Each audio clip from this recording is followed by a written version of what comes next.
Dando continuidade, eu já falo sobre, mas vamos ler esse versículo. Mas o que ouve e não pratica é semelhante a um homem que edificou uma casa sobre a terra, sem alicerces, na qual a corrente batia veementemente, e imediatamente desabou, e foi grande a ruína naquela casa. Pai querido, nós sabemos que a Tua palavra é bendita, mas queremos que ela seja bênção nas nossas vidas, em nome de Jesus. Amém? Você pode sentar, meu querido. Amados, desde o domingo passado nós começamos uma série de mensagens. Domingo passado nós pregamos no versículo 48, o homem sábio. E a temática principal dessa mensagem é obediência. Porque o que nós temos preocupado, ou que tem sido o tema, o foco da nossa preocupação, é que tipo de igreja o Senhor vai vir buscar. Qual é a noiva que está sendo preparada para esses últimos dias? Uma noiva competente em fazer culto litúrgico ou realmente uma noiva comprometida com os valores do reino de Deus? Pessoas que realmente entendem o que é construir no alicerce, focada naquilo que nós fomos chamados, estabelecidos. Porque, amado, ser um Brasil cristianizado, a Europa já foi cristianizada, os Estados Unidos já foi cristianizado, e nem por isso se tornaram as melhores nações como padrão de referência, de santidade, ou mesmo de manifestação do poder e da graça de Deus, apesar de terem sido no passado e terem deixado um grande legado. E nós não podemos olhar para a história e negar a história sem perceber que nós também podemos cair nesses erros. Os Estados Unidos talvez tenha o papel de ser o pai espiritual da nação brasileira por causa dos missionários que foram enviados para cá, alguns europeus, mas muito mais os americanos, principalmente na estrutura batista, metodistas e presbiteriana. Mas a pergunta que nós precisamos fazer é, como é que está a nação americana hoje? Nós estamos vendo um avivamento acontecendo, sim, mas Deus precisou derrubar 2 torres para chacoalhar aquela nação. Mas assim mesmo, quais são os valores? Como é que a igreja vai atuar? E é por isso que eu sempre falei que o meu sonho, e por isso nós temos atuado durante a semana, né, junto ao Posto de Saúde e tantas outras organizações que a prefeitura tem feito essa parceria com a igreja, com esse espaço. O meu sonho é muito mais, um dia é ter uma escola aqui, com princípios cristãos. Porque não adianta nós estarmos criticando o que o sistema educacional está fazendo, se nós não levantarmos e pensarmos o que nós podemos fazer. A frase básica de John Kennedy, né? Não pergunte o que a América vai fazer por vocês, mas pergunte o que vocês podem fazer pela América. Então, nós continuamos e pegamos a mesma frase que nós usamos no domingo passado, do C.S. Lewis: se o cristianismo não fizer de você uma nova criatura, você não se converteu a Jesus, mas se você se converteu a si mesmo. E diante de tanta transformação humanista, cultista, que nós temos visto e escutado, talvez o cristianismo que nós estamos presenciando hoje, ou a igreja tem corrido um risco sério, um sério risco, de estarmos levando as pessoas a centralizarem em si mesmo. E isso é sério. Então aprendemos que a obediência é a base da caminhada cristã. Nós falamos muito domingo passado. Desde os tempos de Abraão, a reciprocidade está no centro da palavra. Nós vamos encontrar desde Gênesis a Apocalipse essa palavra que nós já trabalhamos no domingo passado e trabalhamos numa mensagem lá atrás. Reciprocidade. Por isso que o título da mensagem é bônus e ônus, ou ônus e bônus. Nós precisamos entender, meu amado, que toda a base da palavra de Deus está centrada numa questão única. Se você me obedecer, se você me obedecer, se você me obedecer. Êxodo capítulo 19, que vai ser uma base, o background aqui junto com esse texto, o Senhor fala para aquele povo: olha, eu tenho uma terra para vocês, eu tenho o melhor para a vida de vocês, eu tenho o melhor para a cidade onde vocês estão. O problema nosso são alguns aspectos. O primeiro é que nós pegamos a visão da teologia da prosperidade, que é bênção, mas nós potencializamos só aquilo que nós queremos. E nós esquecemos, quando Deus está falando que dele tem o melhor, às vezes aquela situação que nós achamos que é o melhor, não é o melhor. Porque talvez aquela situação que nós achamos que é o melhor pode corromper o nosso coração. Eu já disse aqui para muitas pessoas, tem pessoas que não estão prontas ou preparadas para serem promovidas num cargo de diretoria, porque se tornam simplesmente imbecis, idiotas, arrogantes. Então, muitas vezes, para uma promoção acontecer, ou para uma situação de prosperidade e riqueza acontecer, Deus tem que trabalhar o meu e o seu caráter. Senão o orgulho entra no lugar da gratidão e do reconhecimento que aquilo é fruto do que Deus operacionalizou em nós. Por isso que Deus fala, olha, eu tenho o melhor para vocês, uma terra que manda leite e mel. Deus poderia ter pego aquele povo, transportado assim num piscar, ou num estalar de dedo para aquela terra, mas Deus não faz isso. Deuteronômio capítulo 8, Deus fala o seguinte, ó, eu conduzi vocês pelo deserto. Não foi um erro no GPS de Moisés. Fui eu que levei vocês por esse caminho, para que vocês pudessem entender o que realmente estava no coração de vocês. E daquela multidão que saiu do Egito, vamos colocar aí mais de 1 milhão de pessoas, apenas daquela geração, apenas 2 pessoas tinham o coração centrado naquilo que Deus estabeleceu. E é por isso que quando Deus toma Josué, que ele fala, Josué, tudo que eu prometi ainda está de pé. A minha aliança não perdeu a validade. Mas se você me obedecer e andar nos meus caminhos, então, de novo eu quero dizer para você, essa terra que mana leite e mel pertence a vocês. Essa é a aliança que Deus estabeleceu com Abraão. Por isso que eu falei domingo passado, se você quer entender sobre obediência, se você quer entender sobre aliança, leia o livro de Hebreus. Não sei quantos que leram durante essa semana. Tá? Porque às vezes o pastor fala aqui bacana, mas ninguém faz nada. Né? Nós somos aqueles, como o Tiago fala, ouvintes. Né? Nós ouvimos, bacana, mas não fazemos nada. Isso é muito sério, meu amado. Nós estamos correndo o risco de se tornar tamanha a quantidade de informações que nós recebemos, e pensamos, que legal, vou ler Hebreus. Mas quem que, não precisa levantar a mão, mas quem que leu Hebreus? Quem que leu Hebreus? Então responde para você mesmo, amém. Mas é uma questão que nós precisamos entender. Algumas pessoas me mandou mensagem, pastor, que livro? Eu li, fantástico, vou ler de novo, porque não entendi quase nada. Hebreus tem que ler várias vezes. Mas o capítulo 8 de Hebreus, meu amado, me fascina. O capítulo 10, então, me deixa alucinado. O capítulo 8 fala de uma nova aliança escrita no meu e no seu coração. O capítulo 10 fala que eu e você temos a liberdade e deveríamos ter vou colocar nas minhas palavras, né, na versão Baicila, a cara de pau de entrar no santo dos santos. E dizer, pai, eu estou aqui. Então essa é a aliança. Só que é uma aliança que espera reciprocidade. Escrita no meu coração, no seu coração, a partir do momento que eu entrego a minha vida ao Senhor Jesus Cristo. Então, a obediência é difícil? Claro que é difícil. Você já pensou e analisou que sempre Deus providenciou? A provisão sempre faz parte da história de Deus. Ele faz o jardim do Éden, traz toda a provisão para depois fazer o homem. Ele trouxe a provisão para Abraão, ele trouxe a provisão para o povo no deserto, ele traz a provisão para as tribos lá lutando com os jebuseus, os amorreus, as 7 nações. Deus sempre traz a provisão. E quando Jesus fala da igreja, ele fala, olha, eu estou indo para o meu Pai, vocês vão ter que obedecer, vocês vão ter que enfrentar isso, vocês mas não se preocupe que eu tenho a provisão. E qual que é a provisão? É o Espírito Santo em nós. A função do Espírito Santo na minha vida e na sua vida é moldar o caráter de Cristo, é transformar eu e você à semelhança de Cristo, dia a dia, de glória em glória. Paulo sacou isso, foi tão lindo a sacada de Paulo, que quando Paulo vai estudar a vida de Moisés, porque Paulo passou talvez de 3, alguns colocam até 6 anos, estudando Deuteronômio e Isaías, tá? Quando ele entendeu o que era aquela glória que manifestou no rosto de Moisés, Paulo fala assim, cara, ele não falou desse jeito, tá? Mas, cara, aquela glória que estava lá em Moisés, ela foi temporária. Ela foi temporária. Aquela glória que descia no tabernáculo, ela foi temporária. Agora, a glória que é manifestada em nós, não. Ela vai gradativamente de glória em glória. Então, o que nós devemos fazer? Obedecer. É esse princípio que Paulo entendeu.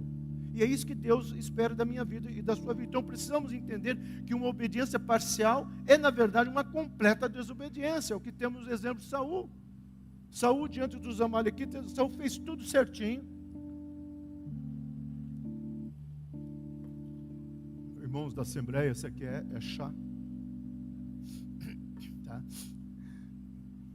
Eles fizeram tudo certinho, estava caminhando tudo de uma forma bacana. Deus tinha dado as vitórias total para Saul. Aí Samuel falou assim: Saul, você espera ali, tá? Porque Deus vai dar a vitória completa final. Mas você espera aqui, porque eu vou voltar para fazer um sacrifício. Após esse sacrifício, a vitória e o seu reino vai ser estabelecido. E o tal do Samuel, não sei se era mineiro ou não, o profeta Samuel, não sei se era mineiro ou não.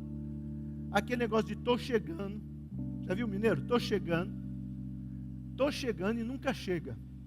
E o Samuel acabou se atrasando. E o povo começou: ah, cadê Samuel? E o Saul pensou: oh, bom, eu vou fazer esse sacrifício. Coisinha besta, né? Fez um sacrifício, grande coisa. Ele já tinha feito tudo certinho, grande coisa, só uma coisinha pequena. Aí Samuel fala assim: ó, porque você não teve a paciência em esperar. Olha o que Deus coloca para você.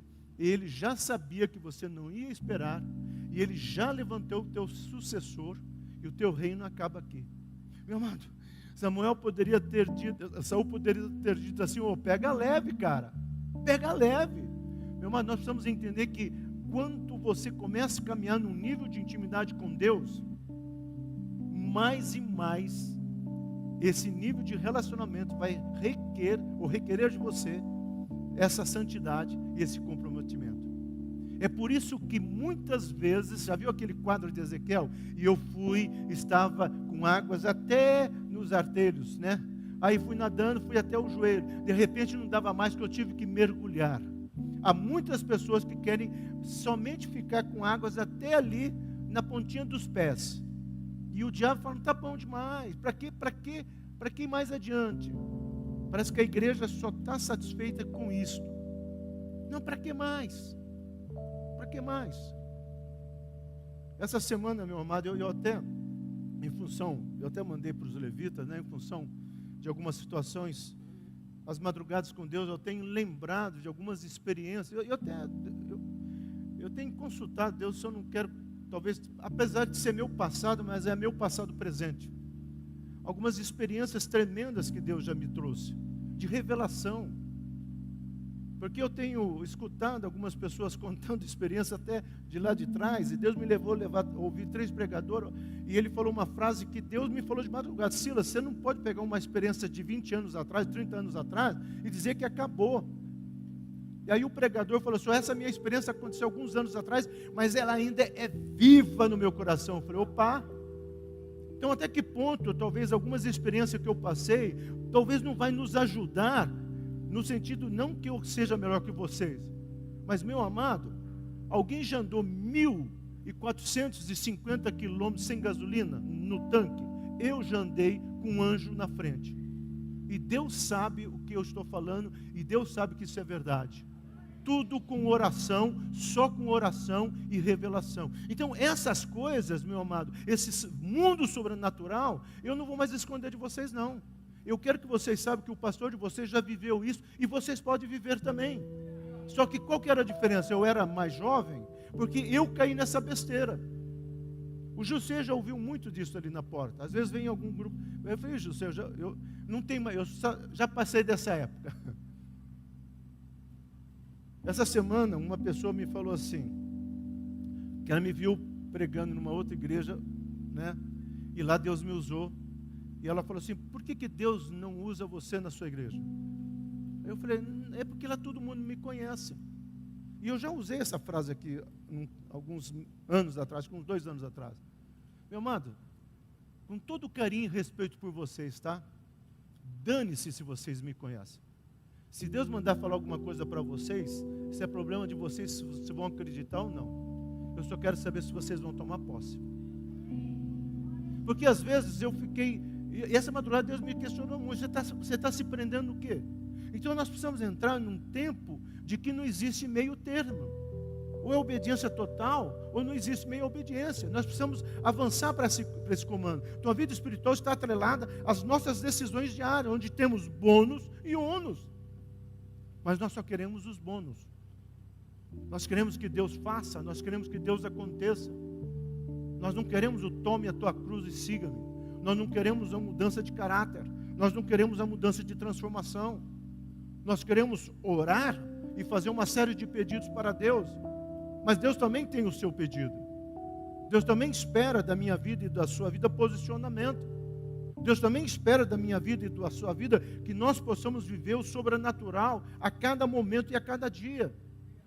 Porque isso é a alegria do Pai. Meu amado, preste atenção no que eu vou te falar. E eu até compartilhei com uma pessoa essa semana o que Deus me mostrou.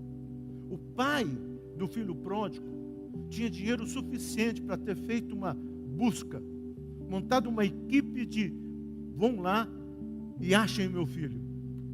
Poderia ter montado uma equipe para aonde meu filho está. Vocês estão entendendo o que eu estou falando? Ele poderia ter ido atrás do filho dele, mas ele não fez. Sabe o que ele fez?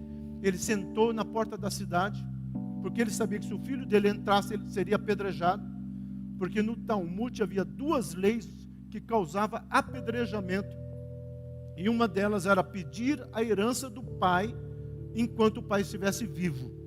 Significava que ele queria que o pai morresse. Esse filho poderia ser apedrejado na porta da cidade. O pai, sabendo disso, ele ia todo dia no horário, provavelmente às 9 da manhã, porque tem toda uma questão judaica aí, tá? Sentava e ficava esperando. Mas por que o pai não foi atrás? Ah, Deus foi atrás de nós. Sim, Deus vai atrás da ovelha perdida. Meu amado, nós precisamos entender a diferença entre a ovelha perdida e a ovelha rebelde. A ovelha perdida é a ovelha que não tinha conhecimento. É a ovelha que não entendeu. A ovelha rebelde é a ovelha desagrejada. É a ovelha que não gostou do pastor falou. É a ovelha que não sabe, Deus não cumpriu o que ele pediu, então eu vou atrás da igreja ideal. E o problema todo é que em Uberlândia você tem igreja para tudo. Você tem dúvida? Pega essa rua aqui embaixo, que eu não sei o nome, que tem dupla. Aonde fica a feira ali? Monsenhor Eduardo. Tem até igreja para opções sexuais. Tem tudo ali. Tem para tudo quanto é igreja. Tem até Monte Sião. Se tem Monte Hebron de um lado, tem Monte Sião do outro. Tem 2 montes nesse bairro, né? Tem igreja para tudo. Esse é o problema. Então, as pessoas viraram beduínos da fé. Já viu os beduínos da fé? Vão mudando de igreja. Esses são os rebeldes. Entenda bem, Deus não vai atrás. Deus fica sentado esperando. Você vai voltar ou não vai? Você vai criar vergonha na cara, vai se arrepender e vai voltar ou não? Vocês estão entendendo, meu amado? Ônus e bônus, reciprocidade é algo que nós precisamos entender. Adolf Huxley, em sua obra Admirável Mundo Novo, amado, eu posso falar que ela não está aqui, se bem que ela deve estar online. A Anja amanheceu com uma dorzinha maior hoje, por isso que ela não veio. Mas o livro ruim para ler, e eu tive que ler porque eu gostava dessa menina, viu? Alguém já leu esse livro? Misericórdia. Mas lança um livro, Possível Sociedade, debaixo de uma distopia. Na década de 50, esse termo distopia foi o que revolucionou. Eu tive que ler por causa dela Erva do Diabo, Lobo Sarrampa, mas também eu fiz ela ler Watchman Nee e C.S. Lewis. Eu falei assim, eu vou ler todos esses livros que você está indicando, mas você vai ler os meus. Eu li Lobo Sarrampa, Erva do Diabo, Carlos Castanheda e esse cidadão aqui. E ela leu todos o Watchman Nee e todos do C.S. Lewis. O C.S. Lewis ganhou. Mas esse cidadão aqui lança essa palavra chamada distopia. Essa palavra infernizou a vida dos jovens da década de 50 e de 60. E sabe o que é o pior? Hegel fala que a história é cíclica. E essa palavra está voltando e a sociedade não está percebendo. Que é só uma palavra que também foi lançada na década de 50 e deu uma briga muito séria entre Albert Camus e o Sartre, que é uma coisa chamada simulacro, que dá o filme, né? Parece, mas não é. Parece, mas não é. O simulacro. Que está voltando também. Nós estamos vivendo uma distopia em todos os sentidos. As pessoas estão vivendo uma igreja utópica, uma igreja fora da constituição, da constelação e fora de tudo, mas da igreja do jeito que eu quero. Então, enquanto a igreja não entender que os fundamentos, ela pode cair nessa distopia. Qual é os fundamentos, meu amado? É a Bíblia. É a palavra de Deus. O Velho ou o Novo Testamento? Meu amado, não existe velho e novo. Isso é coisa do protestantismo. É a Bíblia, a palavra de Deus, que foi dividido para facilitar.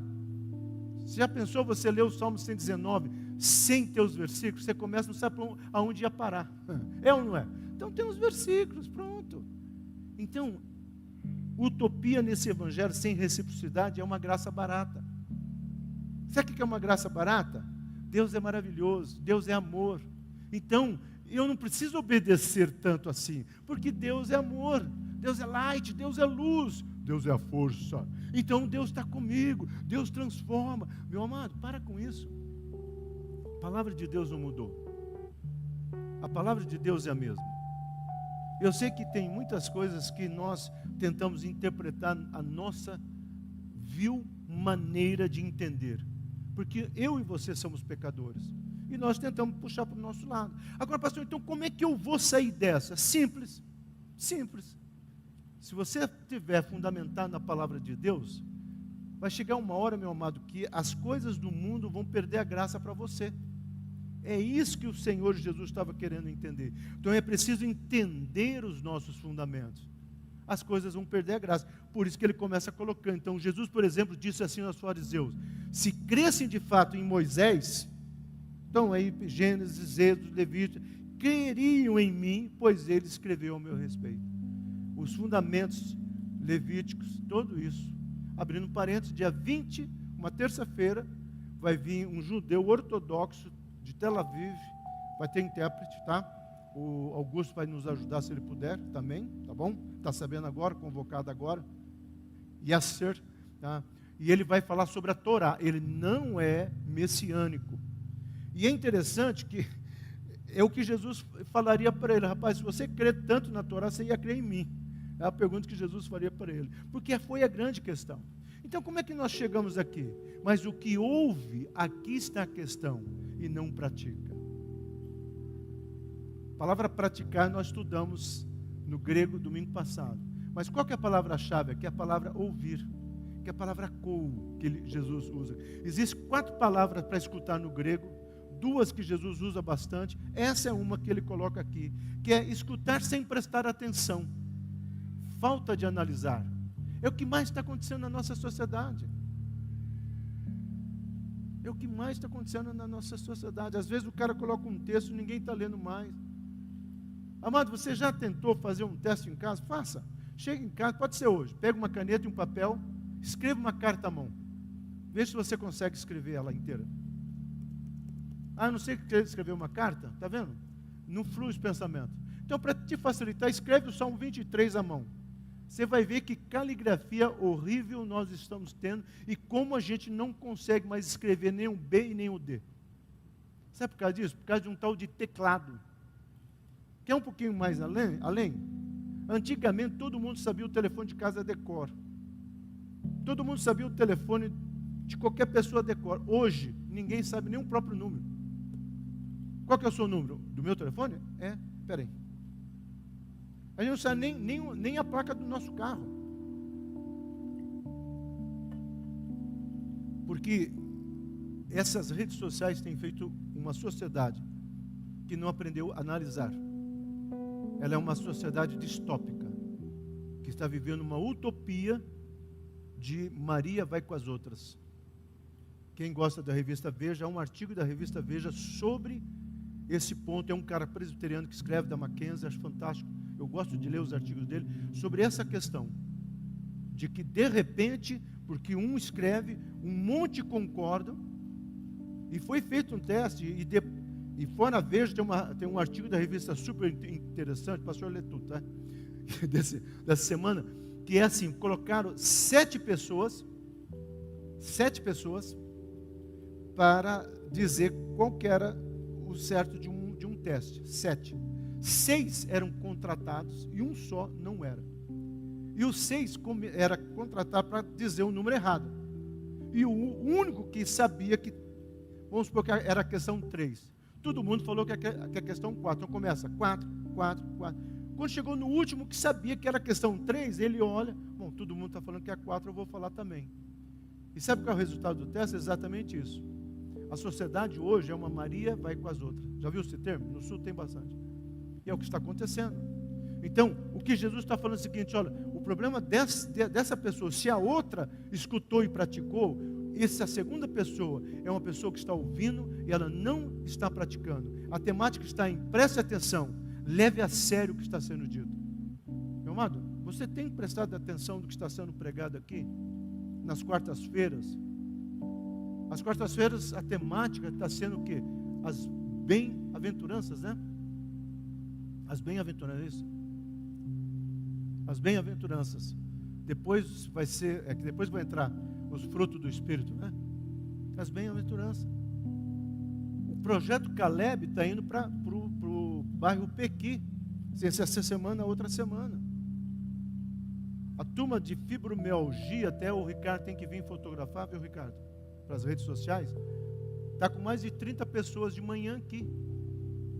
Meu amado, onde que eu quero chegar com tudo isso? Nós precisamos olhar e entender, peraí, será que essa igreja está sendo luz e sal nessa sociedade? Será que nós estamos levando a sério? 7 horas da manhã tem um grupo de oração. Abre-se um parênteses, eu tinha que chamar a atenção de um membro que estava querendo transformar aqui em uma pseudo-assembleia, né? O Risa queria cantar só da harpa, queria isso. Eu falei, Risa, não transforma, não. Aí ele descobriu que a Esther toca violão, já está todo feliz agora que vai cantar os hinos da harpa, né? Glória a Deus. Mas, amado, 7 horas da manhã, hino da harpa, com a Esther tocando violão. Até tenho que falar com você para ela. Amém? Às 7 horas da manhã, orando aqui. E não é só empresário. Pastor, é só empresário? Não, meu amado. É quem está solteiro, encalhado, quem está com projeto de vida, é todo mundo. 7 horas da manhã, eles estão orando aqui. Então, meu amado, leve a sério o que está sendo dito nessa casa. Todas as palavras de Moisés ao povo da parte de Deus era: Ele tem plano para vocês. Você já pensou nisso? Você pode pegar desde quando Moisés começou a falar, desde a última palavra de Moisés, eu estou colocando nas minhas palavras, Ele tem plano para vocês. Ele tem plano para vocês. Monte Hebron, Deus tem plano para a vida de vocês. Você já pensou que coisa linda? Os anjos reunidos, conversando, aí de repente você pensa em você, eu vou pensar em mim. Aí o Silão chega lá, os anjos, ô Silas, tudo bem? Eu falei, tudo bem. Silas, sabia que Deus tem plano para você? Cara, toma posse disso. Deus tem plano para a tua vida em 2024. E se você é que nem eu, você vai pegar o teu smartphone, tá? E aqui no aplicativo meu que tem senha, aproveita, manda isso aqui, os meus alvos particulares, para ver se encaixa os meus planos com os planos de Deus. Porque eu tenho planos também. Seja feito assim a tua vontade. Não é isso que nós aprendemos? Meu amado, essa ousadia eu e você precisamos ter. Não é assim que um pai faz com o filho e vice-versa? Não é assim que deve funcionar? É essa liberdade, essa intimidade. É assim como o Malik fazia. Malik, você vai aonde? Eu ia sair hoje. Não sai não, Malik. A RPG já ligou? Ligou. Então fica em casa. É assim que funciona. Sabe? Deus tem planos. Deus tem planos. Uns deixam os planos escapar, viu? Só orou pouco, viu, irmãzinha? Uns deixam os planos escapar, mas não foi culpa da senhora não, tá?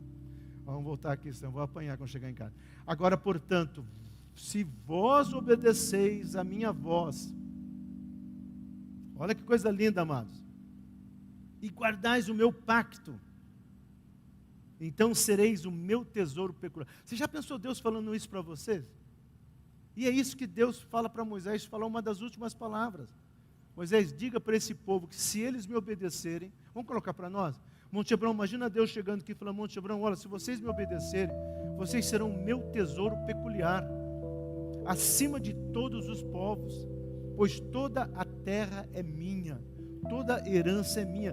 Tudo que eu tenho pertence a mim e tudo que eu tenho pertencerá a você. A grande promessa que Deus estabeleceu sobre a minha vida e sobre a sua vida é essa. Então nós precisamos entender e avançar, meu amado. Um termo usado por C.S. Lewis é a magia da graça. Eu gosto muito quando ele coloca isso. é o rugir do leão que faz a pedra quebrar, que foi escutado em toda a região celestial. A magia da graça é quando o C.S. Lewis fala, né, que Edmund deveria, quem leu Nárnia sabe o que eu estou falando, que Edmund deveria entender que foi aquela magia daquela graça, que a igreja deveria entender, que aquela pedra foi quebrada, e a autoridade é dada à igreja. Sabe quem entendeu isso antes de C.S. Lewis? Paulo. Ou C.S. Lewis entendeu através de Paulo, né? Paulo. Quando Paulo fala assim, olha, que por causa da questão que foi estabelecida naquela cruz, da redenção, nós fomos estabelecidos acima de principados e potestades, e essa autoridade foi colocada na minha vida e na sua vida. Por isso que uma das músicas que eu gosto muito é aquela do cidadão, que eu esqueço o nome, o Rugir do Leão, que nós cantamos. Ele canta muito bem. Aliás, para uma esteira não existe outro cara melhor. Ele tem duas músicas boas, né? Hã? Não, cara, o americano lá. Ele me mandou. É ele mesmo. Tá? Então, é esse cidadão que para mim interpretou e conseguiu dizer que esse, né, rugir do leão, que é cantado em português, nós já cantamos aqui, que é esse barulho que a igreja deve estar escutando, porque é esse barulho que escutou no mundo espiritual. Mas como psicólogo eu gosto de imaginar, sabe, o inferno dançando, saboreando, o diabo com uma taça levantando assim de champanhe, nós vencemos, ele está lá enterrado naquele túnel, nós vencemos, de repente vem um demônio correndo assim e dizendo, a pedra foi removida. O quê? Roubaram o corpo? Não, ele saiu. A pedra, ele ressuscitou. Você já pensou? O demônio soltando aquela taça em câmera lenta, né? Quebrando assim, o demônio. Como assim ele ressuscitou? E agora? Agora nós estamos condenados. Nós estamos condenados. Se a voz sua estivesse aqui, ela ia me chamar. Ele ia levantar, pastor Silas. Eu acho que ela lá do céu deve ter levantado, olhado assim. Amado, pensa bem na alegria. Sem alicerce. Olha que Jesus fala, a palavra potamos, sem estabilidade. Sabia que essa palavra potamos é a palavra de um bêbado? Sem estabilidade. Sem, como aquele João Bosco tem uma música, né? O malabarista, né? E a sombrinha, sem estabilidade. O cara, já viu aquela expressão mais firme que um bêbado num pântano? Uma coisa parecida assim. É mais ou menos assim, sem estabilidade.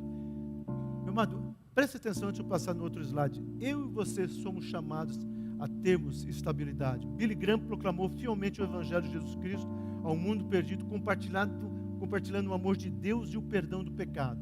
Agora, olha uma frase que ele vai falar, já velhinho, quando o filho dele levou ele para conhecer C.S. Lewis. Isso é um fato que aconteceu mesmo. E é muito bonito, quem gosta da biografia de Billy Graham, de C.S. Lewis, um dos dois você vai encontrar. E o C.S. Lewis fala que ficou assim, uau, eu estou diante do maior pregador do mundo. E o Billy Graham fala, uau, eu estou diante de um cara que escreve bem pra caramba, né? Mas olha o que Billy Graham fala para ele depois de um final de conversa. Existe uma pessoa em Londrina, ela me deu aula, por isso que eu gosto muito de C.S. Lewis, ela me deu aula, tá? E ela tem vários artigos sobre C.S. Lewis. Chama Gabriele, uma alemã. Ele sempre diz o seguinte, isso aqui agora é o C.S. Lewis falando, que ele disse, eu não tenho medo de morrer, pois sei que as alegrias dos céus estão me esperando. Mas você já pensou essa convicção? Uma pessoa tendo essa certeza, porque a pergunta que o C.S. Lewis fala para Billy Graham, aparece na conversa, qual que é o seu medo? Ele falou, nenhum. Eu não tenho nenhum tipo de medo. Porque a palestra do C.S. Lewis foi bem naquele momento, foi em Harvard, uma das faculdades, se não me engano foi em Harvard, naquele momento que o humanismo existencialismo estava adentrando, é aquela questão toda filosofal, né, de conversa pós-Segunda Guerra Mundial, e ele fala, não, eu não tenho medo de morrer, porque eu sei para onde que eu vou. Talvez é isso que eu e você precisamos ter, O fim de todas as coisas é Cristo, mas a igreja tem esquecido que o começo também é. Meu amado, o fim de todas as coisas é Cristo, mas o começo está aqui.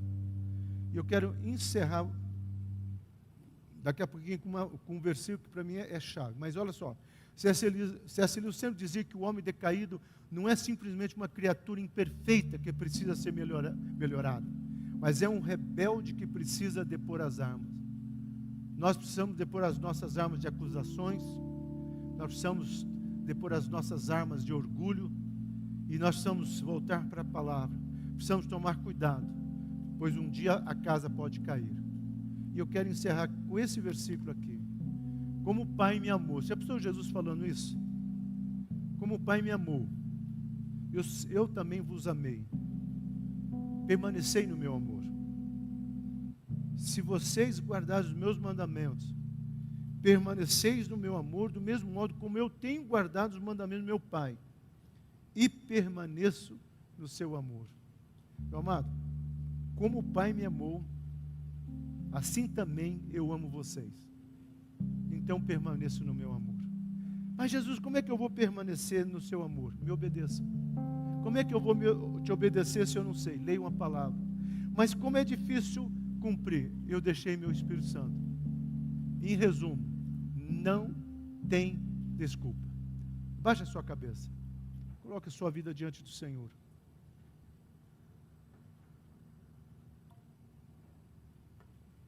Pai querido, prepara os nossos corações.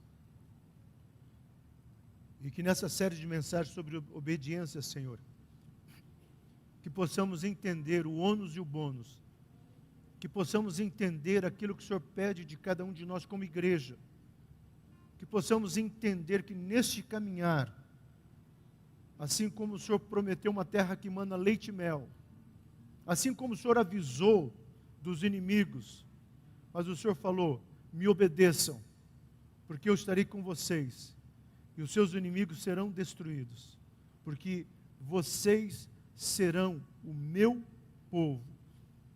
Que possamos entender isso, Senhor, e diante de incertezas, diante desse caos político, diante dessa ameaça de dengue, diante dessas ameaças nas questões financeiras, diante dessas ameaças de conflitos militares que o Brasil está vivendo, que o mundo está vivendo, nós possamos ter uma única certeza: se Deus é por nós, quem será contra nós?